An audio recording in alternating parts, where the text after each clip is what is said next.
One Radio.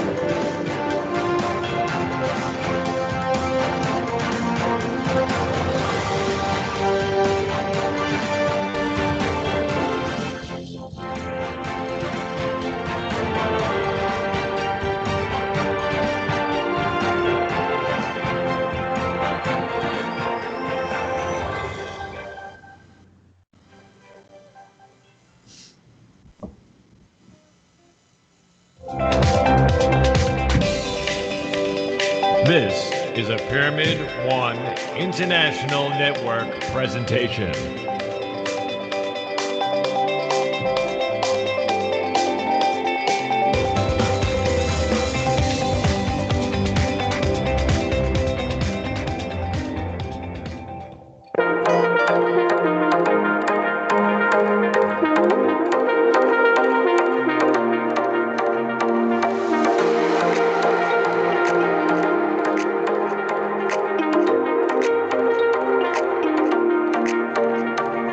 Hi, and welcome to Pyramid One World Radio. Let me tell you about the host coming up. His name is Dr. Randall George Nozawa. The doctor was blinded after 2 tragedies. Nozawa's will to live a full life continues undeterred.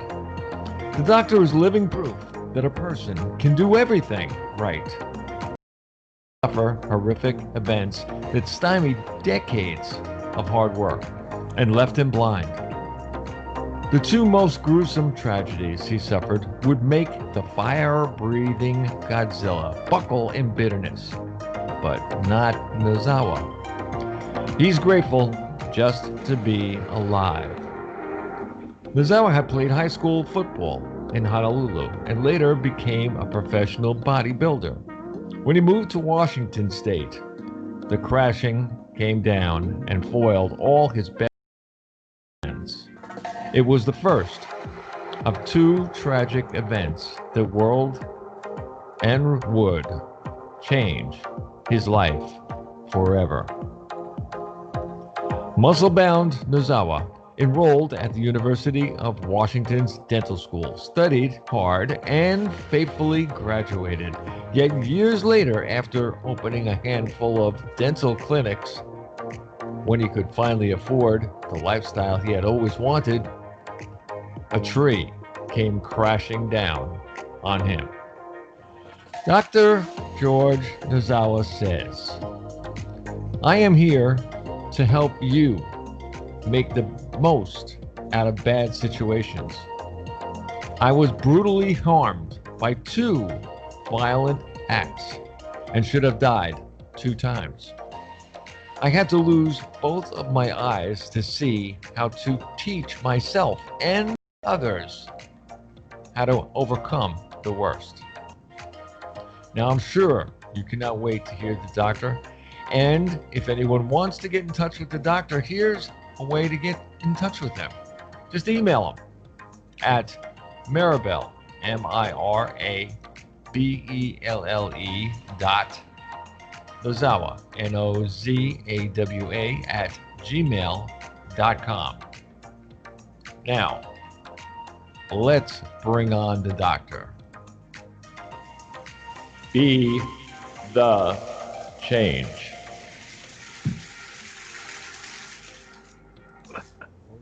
Oh, yeah. Wow. There you go. Best Doc. day of my life. And really, because it is. Well, yesterday was the best day of my life, and then today's even better. So every day keeps on getting better and better. Yeah, that's I mean, it's like I'm thinking to myself, like, hey, my best day, that is when I get up in the morning. That's number 1 right there. Yeah, that's right. You get to get up, and then you get up. Well, you get up really early, and then you're studying all the time and you're doing the Pyramid One stuff, and you get to take a kid on a walk, and Now 3:30 in the morning comes early. Yeah, and then and then you're down in Florida, so weather that's good, weather that's extreme, and your state's got everything. So, Well, you know what? This morning when I went out, it was 77 degrees. That's at about 10 minutes to 4 in the morning. whew, 77. wow. And during the day, and then it goes up to about 89. So, I mean, seriously, I mean, in Christmas time, I can walk around in my shorts. Yeah. You know, up by where you are, forget about it. I mean, I'd lose both kneecaps and the feet would fall off, and the shoes crunching and everything else. I mean, seriously, I mean, let's face it. I'm from the Northeast. I'm the New York area, so I mean, I'm used to 5 feet of snow, 6 feet of snow, not being able to drive anywhere. Taking the dog out and losing the dog in the snow somewhere under it. But I mean, seriously, I mean, the weather that we're having right now, and that all these guys are going global, warming and everything else. Hey, I remember days of 100 degrees up in New Jersey, Yeah. where my houses were, 100 degrees for like a couple of days in a row. The only difference is up there that I do miss is the change of the seasons, Yeah. because there really isn't any real change of any season down here in Florida. I mean, it's just like you get about, I would guess, anywhere from 2 to 3 weeks of temperatures that could go down to 32. Could, for about 2 or 3 weeks. The rest of the time, it's 50 and over. Yeah. Well, So, luckily for all of us here on Earth, and especially the United States, we get to live through more earthquakes and hurricanes, and you got a lot of them down there. So, and that way you kind of tell us on the West Coast what's going to happen. So, all right. So you can bring in Teresa. I mean, I want to learn about this Lumine Your Way. I mean, this is Bob, it's a Latin word that Teresa taught me. I really? Yeah, illuminate. I did the whole website. I would don't get scared, Teresa. I went through the whole thing, and it was really very, I mean, extremely interesting. I mean, it was something. I mean, especially when you start playing. Well, I'm going to let the doctor let the cats out of the bag, but I'm telling you, this is a special show because I first met Teresa Gregg, on LinkedIn, because I look through people's profiles, and most don't interest me. Hers did. It jumped out because one, she's blind. And then I go, so am I. We have something in common. Okay, hey, and then but when you read her profile, it's one that's uplifting. One that's taken, a where she's found her purpose, through the not being able to see. And I go, I got to find more about her. And I go, what is this Illuminate Your Way thing? I mean, what the heck is that? And I find out that she's very adept in business and parent, right? And just one of those things where she had to, at an early age, know what it's like to have diminished vision that kept on getting worse and worse and worse and worse. And like me, she doesn't have many eyeballs. So when you are lacking that biggest sense organ, that there's a few ways you can go. Okay, you can retreat, contract into, why did this happen to me? Woe is me. And how can I play this victim role the best way? Or what can I do to improve myself? What can I do to love myself? What can I do to give love to the world? And that's what I got from Teresa, because there's so much strength there, so much courage, and business background. And she founded this organization, Illuminate Your Way. And just a pleasure and honor to have chatted with her on the phone, and to have her on the show. Because when Bob, when I first approached you for getting a show, you said, well, what kind of show? I don't know. Well, what do you want to talk about? I don't know. What's the name of the show? I don't know. It was, well, you got to kind of figure it out, I mean, but, I guess when, I don't guess, it's what I wanted was to bring truth and honesty, to the show, and to have people look at themselves to indulge themselves in professional and personal development, find out what's holding them back, and seeing really if they truly love themselves, and why perhaps they don't feel that way toward their neighbors or other people, or even folks that across the oceans and all, and why we're so disconnected.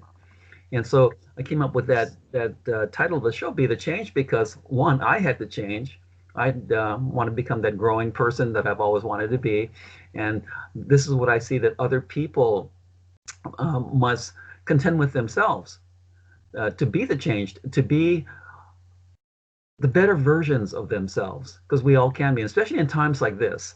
We're stuck in this virus thing, and there's probably going to be more of them coming up too.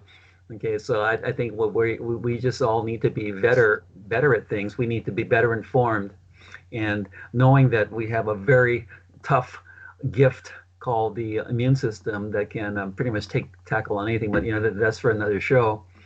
But for this one, it's a very special one for me, because Teresa's one of those kind of warriors, those leaders in life that does good in our world by helping, by teaching, by guiding people to be the best that they can be.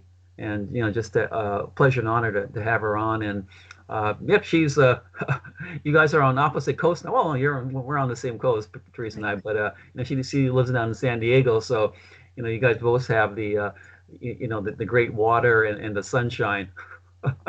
So but just different time frames, right? But Teresa, welcome. So glad you're here. And anyway, I've said a little bit about how we met on all that, and about your blindness, and I believe that it's based. That is the foundation of what you do now, and then for all the good that you do in the world. So can you kind of review a little bit about how you grew up, what happened to your vision, and what led you to what you do now? Sure. Well, first I want to say thanks for having me on the show. It's an honor and a privilege to be talking with you again. So I was born with congenital glaucoma and uveitis. I had enough vision growing up to where I could see colors and what objects looks like. I rode a bicycle, probably shouldn't have, but I did that. Never learned how to drive, which is probably a good thing because I like to go fast, and I probably would have my license revoked by now. So that's a blessing. Oh boy.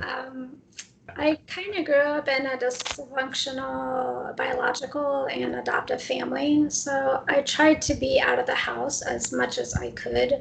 So I did a lot of volunteering and mentoring and starting groups and working. So I've always had a strong work ethic. I had to have my first eye removed in my early 20s. And then about 7 years ago, I had to have my left eye removed. And after that surgery, I fell into a depression for, I'm guessing, about 2 years, looking back at it then. And I did a lot of reflection, and I wasn't happy where I was and what I was doing. So I rebranded myself, and I got certified as a life coach and started Lumine Your Way. So illuminate in Latin means light, so it is light your way. So illuminate your way, transforming your day through your senses at play. It was important for me to start my own business. One, because I didn't have to worry about transportation. I could do it right out of my home. I've always been the go-to person for problem solving and mediations and helping people and mentoring. So I find great joy in doing that, and I'm able to make a little bit of money on the side. I have 2 adult grown children and 4 grandkids, and they have been part of helping me make my website and my business go. So they're kind of the backbone of everything for me. And I met you on LinkedIn. So it was exciting to connect with another blind person that actually was happy and doing something about it and making a difference in the world. And that's exactly what I want to do with my coaching practice. No, that's so beautiful. Now, when you growing up, you already experienced all the, I guess, the diminished vision and all that. And as we talked previously, you kind of just, kind of brushed that off and kind of, moved on with that.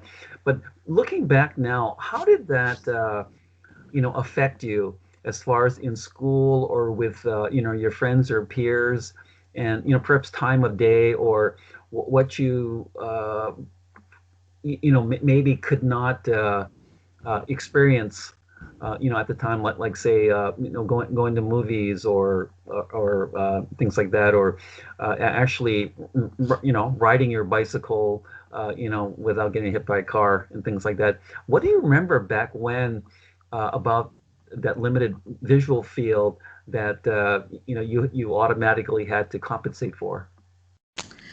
Well, I think my experiences are a little different from yours because I have never had 20/20 vision, so I can't compare it to anything. So this is how I grew up, and it's all I knew.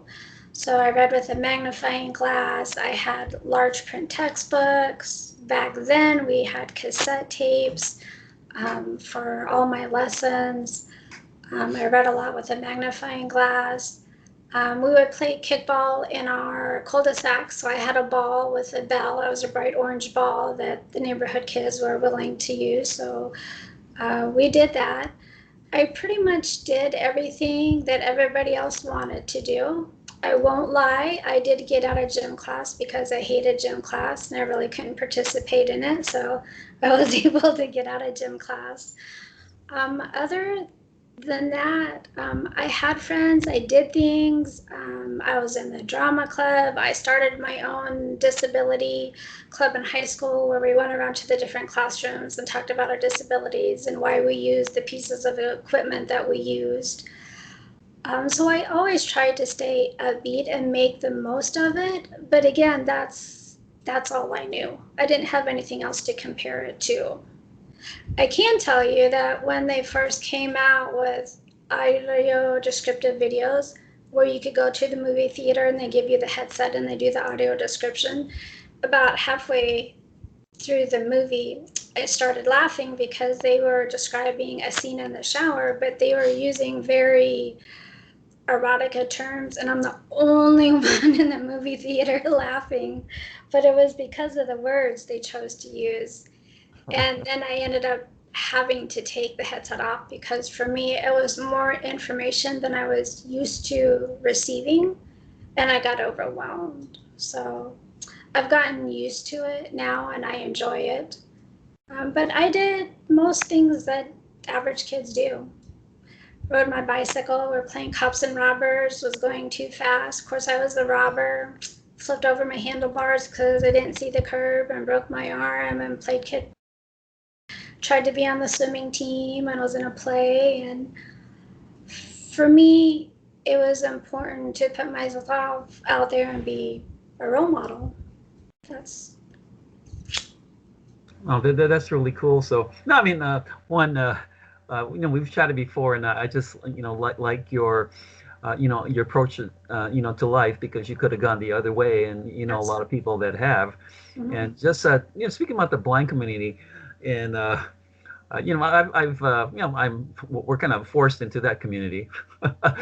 is that a lot of the folks that I know that I've gone through the services for the blind with up here in Washington State, and just the few blind people I know, is that the attitudes were usually negative or harsh, or very condemning, and things like that. And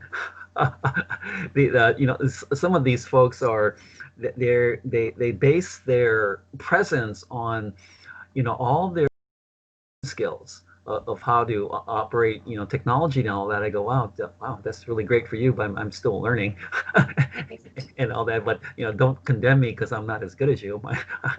I'm trying. So it's like that. It's that they what they've done, and I can't speak for all of them, just the people I've met, is that the blind ones, is that that they're using the vision loss as the cap on their life, or that I'm I'll get a job like teaching Braille or something like that, or and I go, oh, okay, is that your life dream, to go teach Braille? I mean, really? Okay, and just stuff like that, and because it's very difficult, and as you know, it's just stressful to get around and travel and all that. Just the mere thing of going to the grocery store, or catching a bus, or crossing the street, a sighted person will have no problem have, but what we have is to kind of hear what's about us, and to make wise decisions. So it's stressful that way. And just as an aside, when you're describing the movies, there's this guy named Jim Stovall who created that system of describing what's on screen, because he really liked movies. And I say, that's kind of neat and all that, but kind of like you, when I did that once, and I go, those kind of descriptions are, well, I know what's going on now, but that really doesn't quite interest me. So anyway, but he did come up with that, and so he was innovative in that way. So you're going through your life as you are, and you're bold, and you're courageous, and you kind of do what you want. Now you get into your 20s and all that, and you're obviously a doer. You've created a lot of things as far as programs and things that you thought might be beneficial to other folks. Sure. What did you want to do as far as purpose-wise goes, or when did you find that purpose of wanting to help, see other blind people, or just other people in general in your early 20s, because your vision is worsening. Mm-hmm. And so when did you find that moment for you, your I would say your soul purpose? When was that? Was it a defining moment, or did it come to you, or how did it come about for you? I think it was a gradual thing. Above all, I always wanted to be a mom, so that was always my priority. Any job I created, I was always able to work out of the home so I could be there for my kids, because I was their primary caretaker. And for me, that's just the best job ever. I knew by the age of 4 I wanted to be a mom and have kids. Beyond that, I think it really hit after I had my second eye removed, and I was tired of just sitting around the house listening to audiobooks all day, or cooking and doing laundry. And I wanted something more, and I really got tired of living in that victim mode. Poor Teresa, life has been so hard. And that's why I entered into the coaching field and was certified as a life coach, so I could help other people through that process and make it an easy transition for them, and enlighten their pathways so that they can begin to think and react more consciously out of the victim mode. Oh, that's wonderful. No, it's this one of those things where how one perceives themselves, produces an identity. It may not be the one you want, but sometimes the one you accept. Right. And once you believe that, then that's it. And it affects your body in general, because once you tell yourself, I'm not smart enough, I'm not good enough, I can't get this, then your body also very attached there shuts down. Mm-hmm. And you become those negative thoughts, and it's a lot harder than people think just to say, oh, be positive. Say, well, what is that? What does that feel like? And so that's why I think that what you do with what you've done with your life is just very important and instructive for the rest of us, because you chose a path and it wasn't down and out. And for me, it's a little more than being just positive, because we all have bad days, but it's how we choose to react emotionally and socially. So emotional and social intelligence is really big in my coaching practice. And when I work with families and individuals, especially the blind population, 70% of the blind population is unemployed. And I think about 80% of that is because they have no social and emotional skills to integrate into the sighted community. So I do a lot of workshops and working with families and students around that. I think it's really important. No, that's neat. And so that's a good lead into. Can you explain Lumine Your Way, and what you do, and how you came up with that, and just explain it to all of us so we can understand it better. Yeah, sure. So like I said, I picked Illuminate Your Way because it means light your way, and I live in the dark physically, but I don't think my life is dark and gloomy, and I don't want other people to feel that way.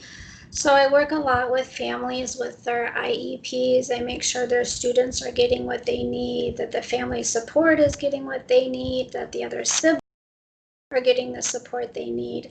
I work a lot with the schools for the blind and developing curriculum and workshops around the expanded core curriculum that came into play several years ago.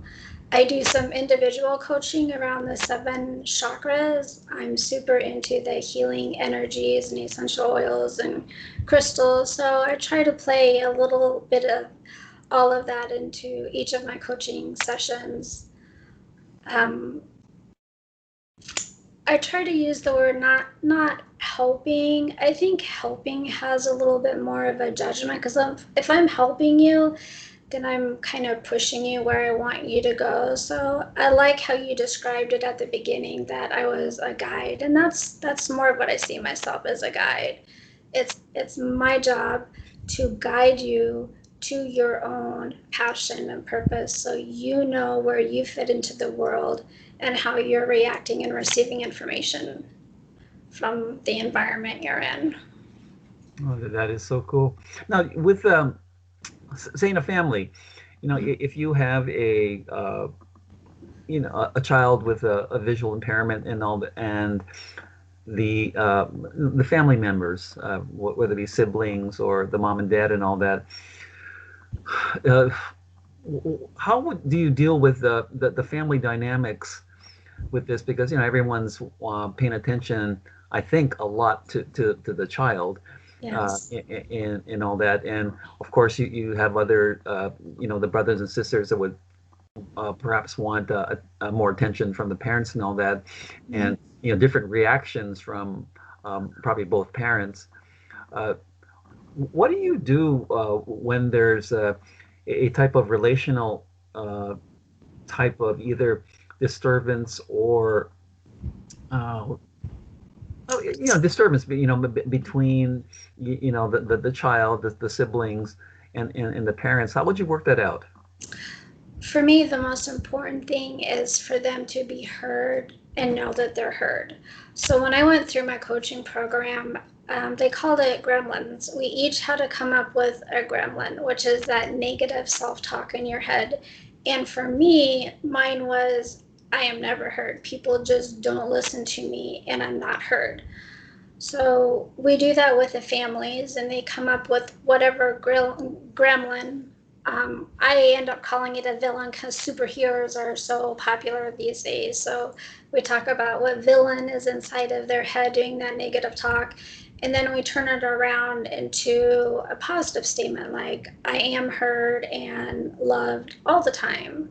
So I make sure each person knows what their villain is, how we can turn that into a superhero power statement, and how the family communicates together so that everybody is heard and in sync with one another.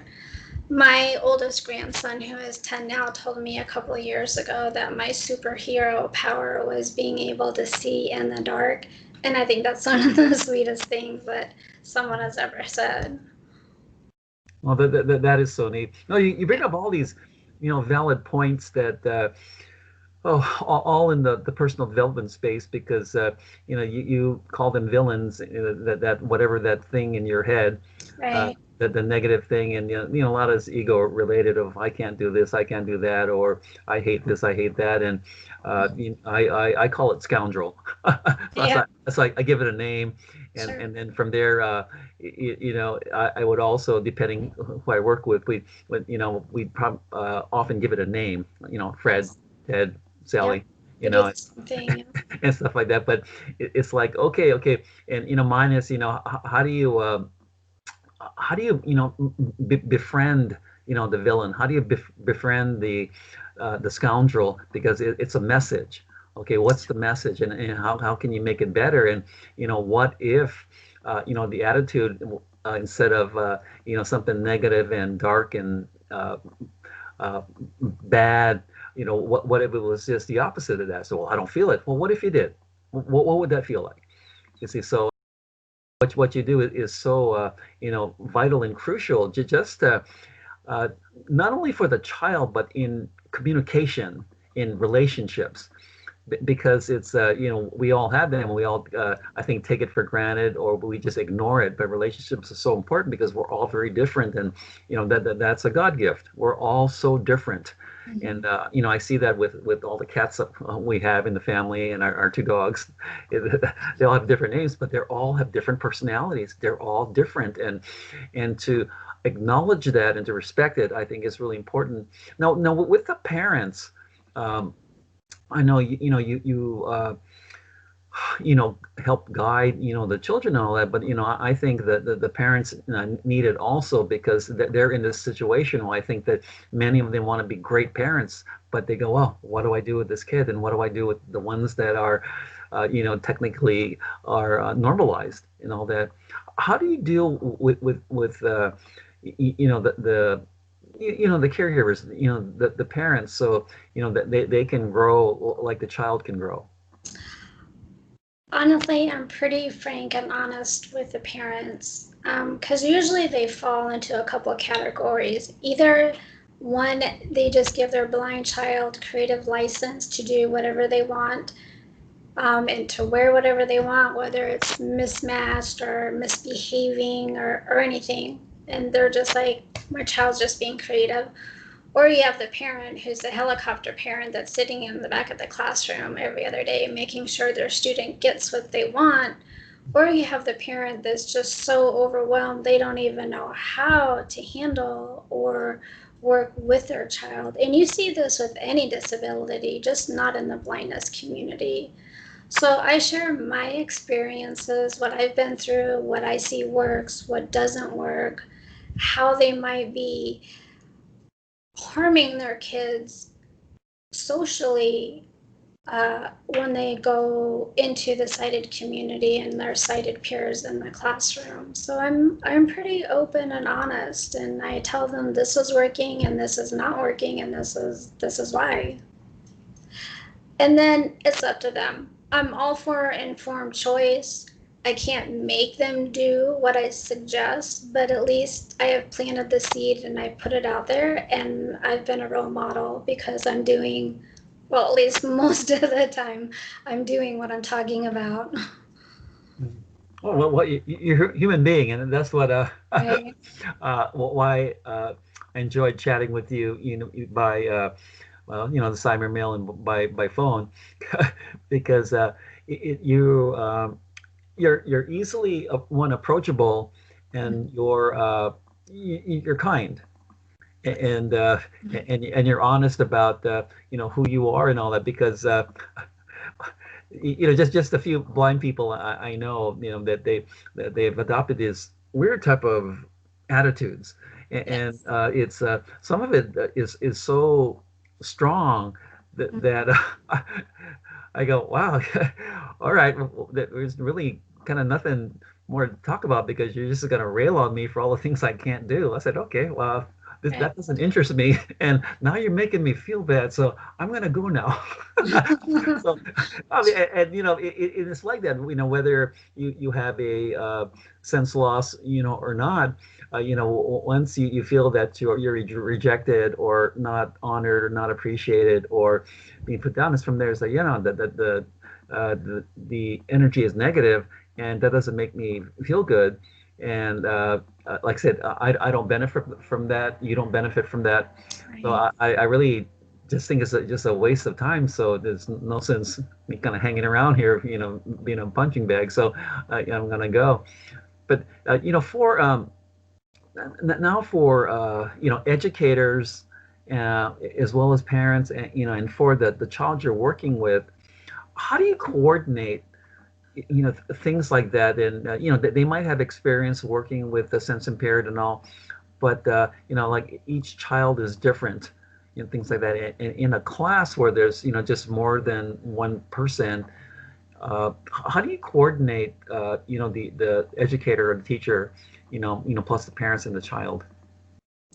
I think it has to be a team effort, and I think that's where the IEP or the 504 plans come into play.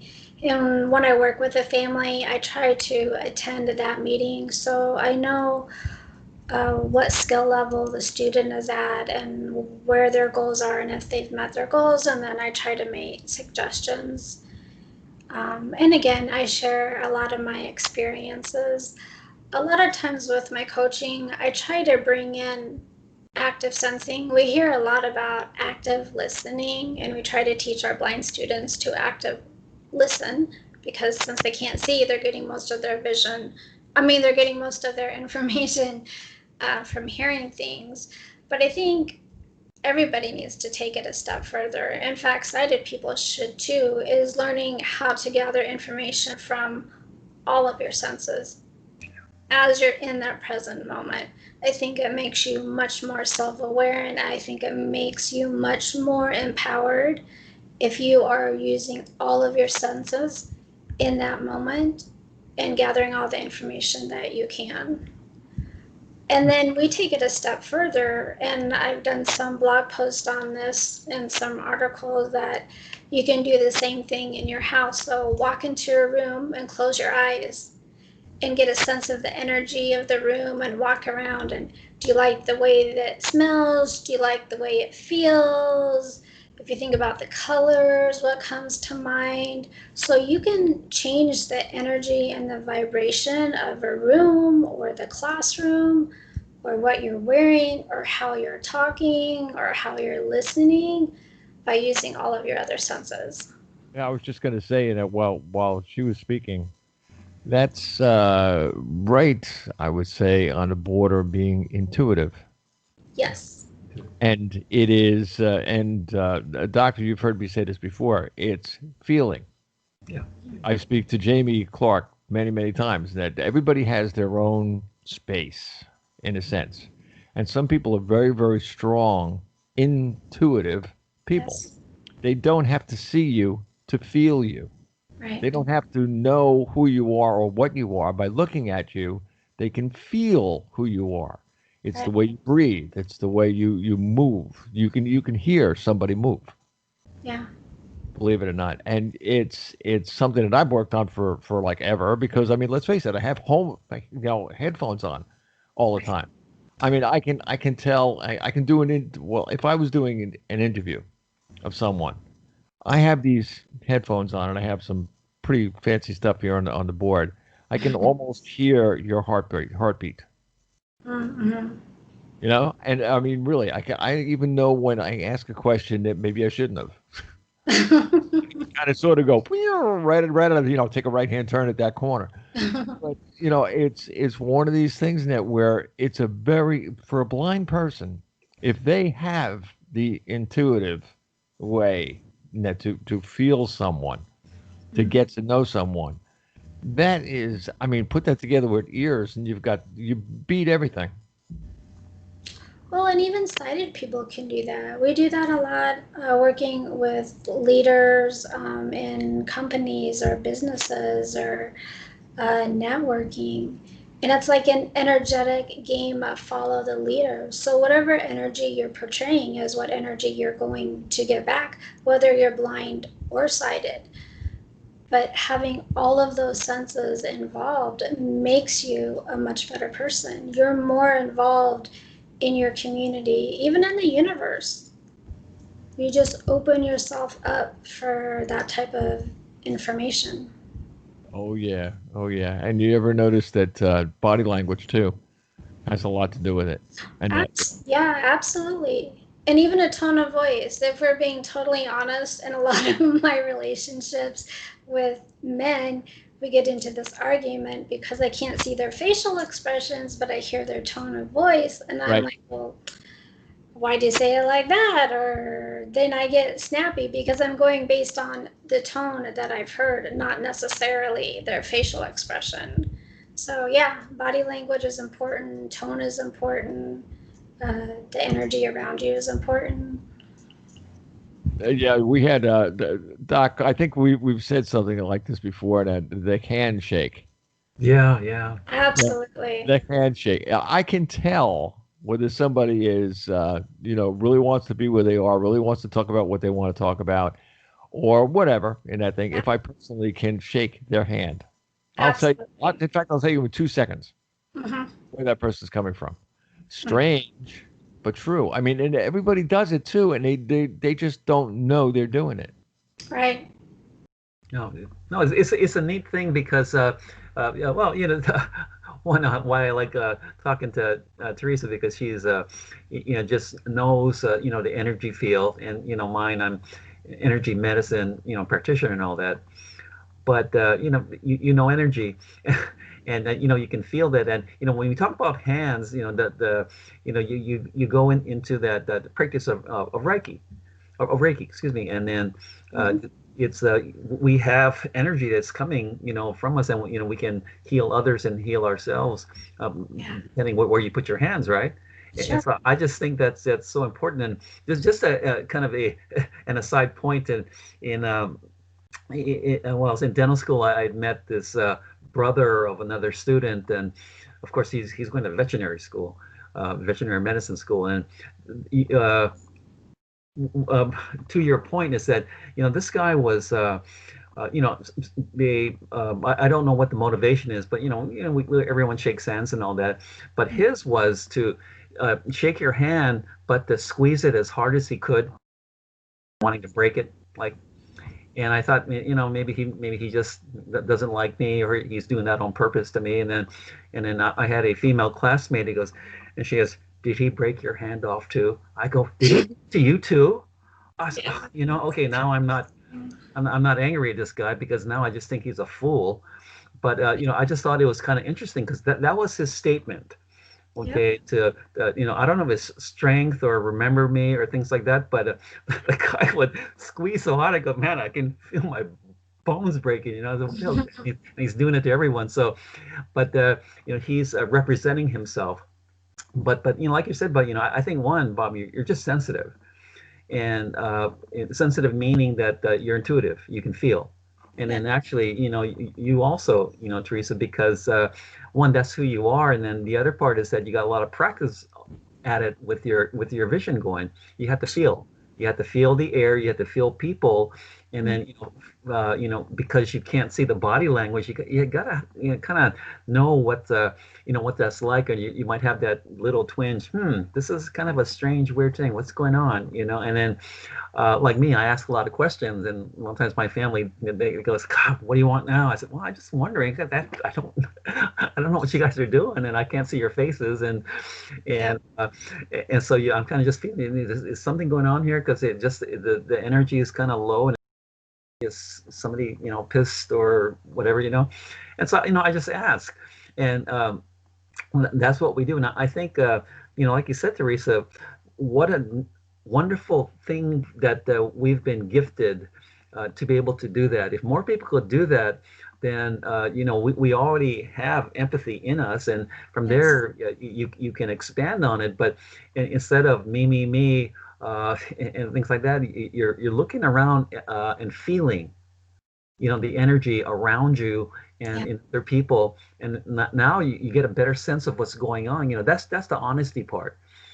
because the why I like Pyramid One and this show, and it's this show getting out to 132 different countries and all that, and which is a marvelous thing. That's all thanks to Bob.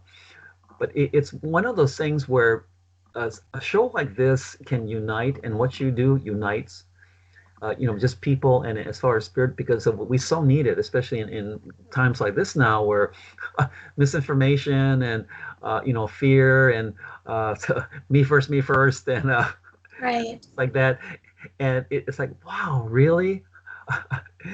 We got ourselves into this mess because we're disconnected. We need to connect and harmonize, and we need to care. And so that's why I was excited about getting to know you, and you're just reading your profile on LinkedIn was just like, oh wow, I gotta meet her, man. And then I thank you for responding, because a lot of the folks that I call, they don't respond. Sure. And that they're trying to sell me something like accounting services, or you've got the ones that really just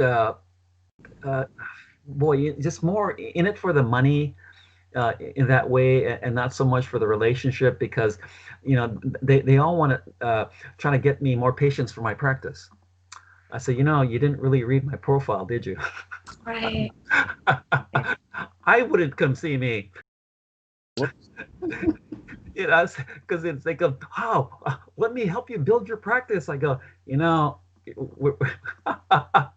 yeah. I don't think we need to talk anymore, because obviously you didn't read my profile through and through, but just things like that. So it's like, it's just people are concentrated on the money thing, but not on who I am individually, or finding out that, what do you want, what moves you, what stirs your heart, things like that. It's like, hey, I do this and you pay me.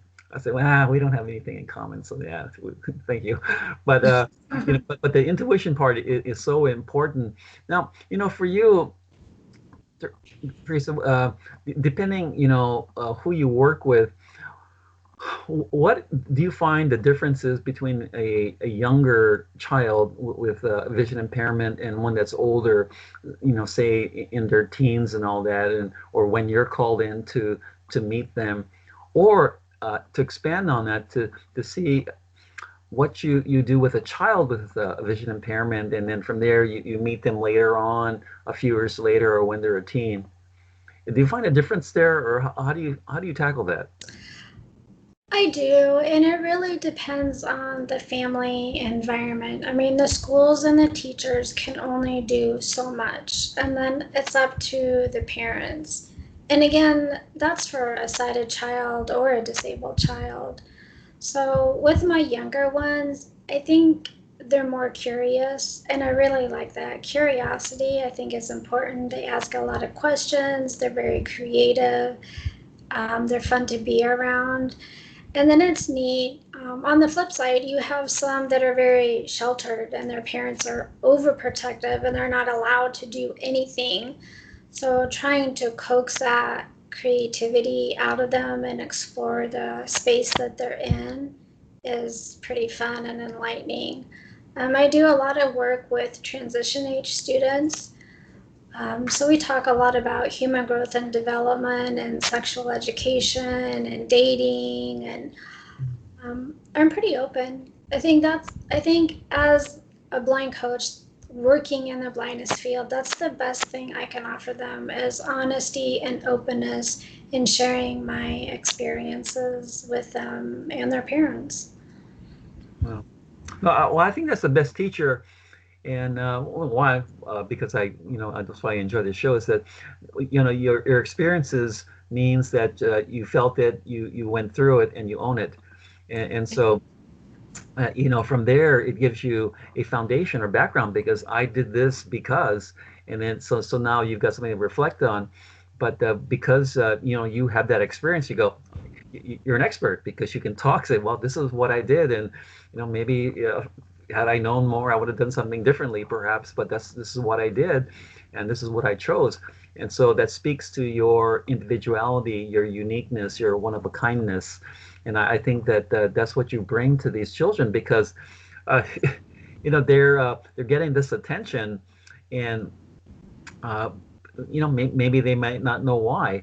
It's just that because of that decrease in the visual field, now that becomes their world, and what you do is that you open up that world by being that guide to say, okay, this can be a totally different world for you, but it depends how you view it, what your attitude is toward it, and what your attitude is toward yourself, and it comes down to love. You love yourself. And I can take that same experience and work with the sighted community and have them begin to look at their world in a different viewpoint based on my disability and what I can share with them using the active sensing or other modality types. And it makes them even more self-aware and increases their intuitive also. So it's not only the blindness community, which I know well because I've lived it all my life, but I can take those same experiences and share it with the sighted community. So if I can do this as a blind person, then you as a sighted person can do it also. Before you run out of time, I would like to touch on one thing with Dr. Randall. You also work with disabled veterans. How? Yeah, I do, and it's weird how that's come up, and it's kind of like how I met, Teresa. I met. She was on the show too. Staff Sergeant Sarah Boyd, and she was vaccine injured, and I did not know this, but I've learned something about the military, because everyone gets these shots, and then they're not told what's in them, and a lot of the staff don't know what's in them, and the record keeping is non-existent. So you'll go back and say, wow, I was fine until I got all these shots, and now I can't think, I can't digest foods, I've got these heart palpitations, and he goes, well, it can't be anything we've done to you. And so, well, and so I work with a lot of injured vets that way, more vaccine injured, and a good handful now with PTSD, just from being out there in the field, and all that. And the thing there is like what Teresa does is that you connect with these people, soul to soul, and you ask them, hey, what's going on, with you, and what do you feel about things? What do you feel about yourself? I mean, do you love yourself? And I make them or encourage them to do your tactic, Bob. I have them stand in front of the mirror. Yeah, right, exactly. But and say, Fred, I love you. Stuff like that. I think you're awesome. And then I have a lot of those folks that can't even do that. They go, I couldn't do it. I said, well, you're a soldier, man. Come on. I couldn't do it. I just couldn't. I said, oh, so and from there we've got to work on that. And I think that's what Teresa's work does a lot, for too, because it's more than just habits or behavior. It's what's behind that. It's emotion, feeling, and what one believes about themselves. And there's a brain science that too, because for a belief, that stimulates dopamine, so it's reinforcing. And the same thing what Teresa was saying earlier about the calmness and all that. That's serotonin, so you can immediately stimulate release of those neurotransmitters, based on your thoughts. But that comes from beliefs. But just a roundabout way to answer your question is that with the veterans, it's just like what Teresa's doing. I try to connect with them, because theirs is like, why is this happening? How come I'm still messed up? When is this PTSD going to go away? And some have visual impairments, but most of them have been vaccine injured and go, okay, now what? I feel crappy. What do I do now? So we have to go back there to start with removing energy blocks and beliefs about themselves, which helps their physicality. But that's why it was important for me to get Teresa on the show, because what she does with her blind, children clients is that it applies to everyone that's not blind. And then because it comes down to relationships, and relationships with you and yourself, relationships with other people, relationships with the environment, relationships with spirit. See, and how does that all work out? And where are you in this? And are you in harmony? And that's what Pyramid One is to me, and what you do.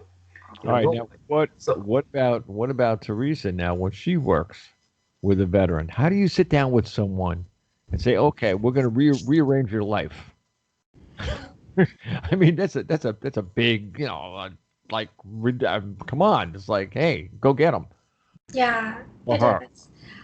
I use a trick, and I read an article not too long ago, and affirmations and mantras are pretty trendy stuff the past couple of years, but they have discovered that sometimes your subconscious can override those mantras because you've had that negative self-talk for so long, whether you've been in the military or not, whether you're hurt or not, or you don't feel you're loved enough, or you can't remember enough.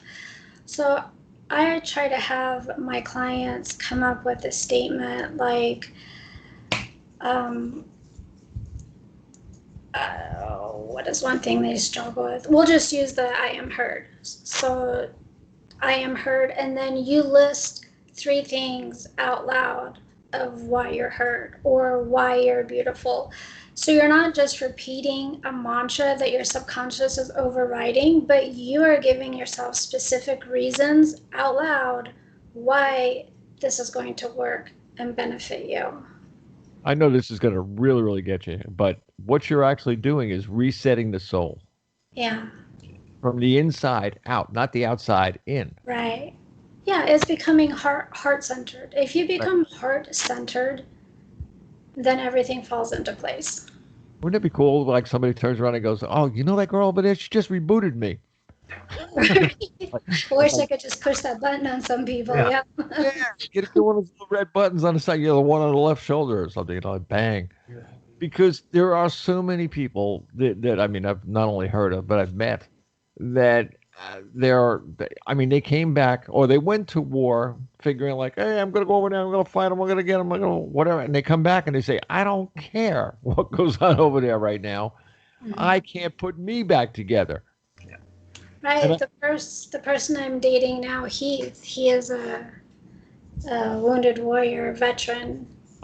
That's how I kind of got into the disabled veterans and helping him out and understanding PTSD and memory and all the physical ailments and understanding what your body of pain is and acknowledging it, and then how to get past that pain and turn it into something positive. And that's a tough thing right there, just to be able to, to themselves. Sure. Yes, either of you? No, it is, and that's why I wanted her on, because especially for veterans, whether you see Asher or not, is that you're placed in a performance only type of situation, and it's very it's very military-like, because there's a chain of command, and that is the most important thing, chain of command. And one, stressful all the time, especially when you're being trained to go out into combat, which eventually I'm hoping that military is just made for improving the world and not wars. But then of course no one will elect me, because I don't quite support the military and all that. And but so it's a stress that never goes away, and a bar that has got to be met all the time. So you get out of the military, you're carrying around this baggage, and it's a lot of his identity type of baggage, and a lot of his unresolved fear. And so, what I see you doing, Teresa, is that you're helping not only your blind clients, but people like this to rediscover themselves, to reconnect. Because when fear is the main villain in your head all the time, then that becomes your life, and that becomes who you are. And a lot of times the physical part of your body will shut down, whether it be digestion, you'll get a heart attack. You're the first one to start losing some thinking cognitive processes, and Right. get your amyloid plaque and your tau proteins in excess, and all that. And then what you do that is, I just think, so therapeutic. Unlike what the military does, military likes to give out antidepressants and drugs, things like that, but they never listen to the person. They never listen, because everyone with PTSD it's not, they don't. Some of the symptoms are the same, but how they feel about it is different, because the person is different. And then from there, what you do, and what I think should be done, is that to connect with that soldier, connect with that person, because there's a reason why you're like this, and why the person you enlisted with did not get PTSD, and why you did, and why you still have this. You're hanging on to this for some reason. We got to figure out why. Again, and get in touch with yourself. And a lot of it is just the self-love, and that's it. And Bob kind of preaches that, and it's what the Pyramid One's all about. And then that's why well, it's important for me to get you on the show, because I find that in you. And then yes, you're skilled at teaching as a life coach and all that, but that's in you already. And so you're just projecting yourself, your goodness, and then in the form of teaching and the strategies and tactics and all that, but you're projecting yourself. So because of you, and you've created Illuminate Your Way. You get to help out many people all over, but all because that came from you. And that is so important. And wouldn't be a different world if more of us could do that, instead of bickering and blaming and shaming and I'm better and you're worse, and then from there it's win-lose. What about win-win? What about creating a world that works for everyone, leaving no one behind? See, that's the hardest part. That's why we don't need politicians, because they pick only one side. We need leaders, which is you, and more of people out there. How about that as a foundational type of guide, creating a world that works for everyone, leaving no one behind? Now you have got to think. Now you've got to be creative. Now you have to be imaginative. Oh, how do I do that? Yes, that's right. There you go. And so when we unite people and not divide them, and we have a stronger world, and I think that's what we need exactly now. And I think just an appropriate time for this show and for you, Teresa, because what you do is more than help blind kids and the parents of blind kids and all that. You create this place in the world where we all can meld and be happy and improve and be honest, and just the acceptance of it. So that's what I see with you and Illuminate Your Way. Yours is a very complete program, and it's inclusive, because you think about everything, and you're open to anything, and you're very into the energy which surrounds us and what's within us. And I call it the God energy or love energy. Sure, And sure. not many people think of that, because they say, well, do this. Okay, it's like homework. I said, well, okay, but what do I mean? I don't really feel it. And so what you do is that you connect soul to soul, and I think that's one, how to really create reharmonize, which is coherence, and how people get better. Doctor? Yes. I think she's going to jump out of her seat any second now. Yeah. No, But just thank you for coming on. I can feel it in her brain. All these words are bouncing around in Yeah, there. I know. So, about 3 or 4 times. You know, That's Teresa, take the floor. Go ahead. please, please. No, I think Dr. Randall is correct. And I think I provide a safe place for people to tell their stories. But part of my goal is to get them out of that story and out of that victim mode and to help them find their true, authentic self and purpose in life in an enlightened fashion so that they feel like they're living in the light and compassion and peace and joy. And that's the best gift I can give anybody. I've given it to myself, and I'd want to share that with everybody I come in contact with. And I think Dr. Randall is a good example of that. He's already living that lifestyle and sharing that with his clients and with his shows. So I appreciate the opportunity. Well, there you go. How well said, and illuminate your way. And I've been educated on that, and you know, what a blessing, you know, you are, Teresa, and you know, so is Bob too. And like I said, we need more people like you in the world, because we don't need politicians. You know, we need you know, people that care. Mm-hmm. And, you know, once that happens, then now everything you know, is, you know, just that harmony energy, that love energy, because. Yeah. Well, with that, we don't want to destroy the world with, you know, just, you know, just toxins or pollutions, or, you know, not stick everyone with you know, these chemical cocktails called vaccines. Mm-hmm. And it's like that. And, you know, just reading earlier before this interview here is that now the drug companies, as well as, you know, some of the pediatric, you know, type of organizations are wanting to, you know, do human trials on children. Vaccine trials on children. I said, you know, where has our world gone? You're going to stick chemicals into kids to find out, you know, if this is going to work or not. I said, well, you know, they're not lab rats. They're children, right. You know, growing, and we should love them and not poison them. But so you know, Teresa, thank you for coming on the show, and the you know, what you bring to us is really true light. Oh, you too. Thank you. It is true light, you know, and that's it.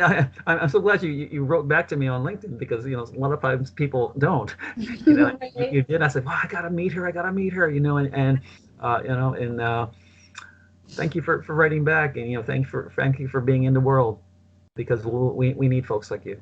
Oh, you also. Thank you. Let me ask a question. You have a morning prayer on your site. Yes. I'm very. It's a favorite of mine. I saw it years and years ago, but I really didn't see it on any websites or anything until I came to yours. Yeah. And it's the Dalai Lama's morning prayer. That prayer is going to be on the YouTube copy of this show. Nice. In the channel, because everybody. Now I'm saying this to everybody that's listening to this right now, and I see there's a lot of people on. Read the prayer. It's almost like me telling you to go look in the mirror, but this is a little more, you know, there's a few things in there that every single person that reads it will find they've either done, felt it, seen it, done it, whatever. It's for everybody. Yeah. And it was really, really good that it was on your website. Congrats on that one. Thanks. And so, all right, so somebody wants to get in touch with you. How do they do it? Forget the string and 2 cups. They can call me at 402-980-9980, or they can email me at teresa@illuminateyourway.com. They can find all that information on my website. And LinkedIn.